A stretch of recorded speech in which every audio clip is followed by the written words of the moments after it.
Pada video kali ini kita akan membahas materi tentang titrasi potensiometri. Nah, titrasi potensiometri ini apa sih bedanya sama titrasi asam basa? Jadi, titrasi potensiometri ini merupakan suatu teknik analisa yang digunakan untuk menentukan untuk mengetahui titik ekuivalen, dan titik akhir dari suatu proses titrasi asam basa. Nah, bedanya titrasi potensiometri dengan titrasi asam basa ini, titrasi potensiometri ini lebih akurat, lebih teliti dibandingkan dengan titrasi asam basa.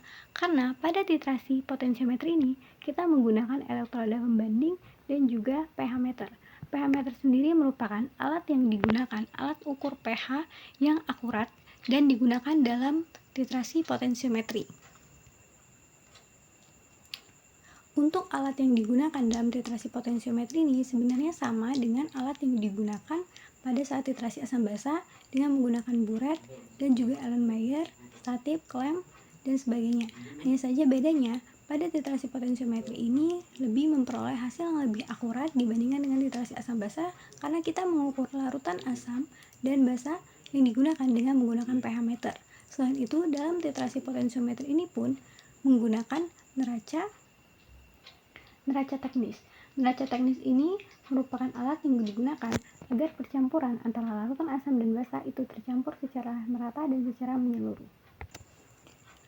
Lalu, kapan titrasi potensiometri ini dihentikan? Titrasi potensiometri dihentikan ketika sudah tidak lagi terjadi perubahan warna dan perubahan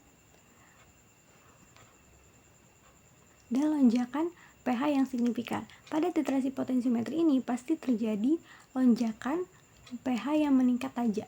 Selanjutnya soal, yaitu dalam suatu percobaan titrasi potensiometri, 25 ml larutan asam kuat HCl dititrasi dengan larutan basa kuat NaOH menggunakan elektroda kombinasi pH meter. Grafik titrasi menunjukkan perubahan tajam pH pada titik ekuivalen.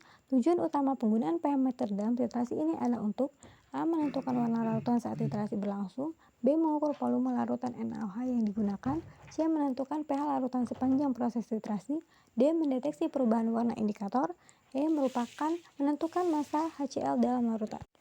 Jawabannya yaitu C. menentukan pH larutan sepanjang proses titrasi. pH meter digunakan untuk mengetahui nilai pH dari larutan yang diuji selama proses titrasi yang dilakukan. Oleh karena itu, pH meter digunakan untuk mengetahui dan menentukan pH larutan sepanjang proses titrasi berlangsung.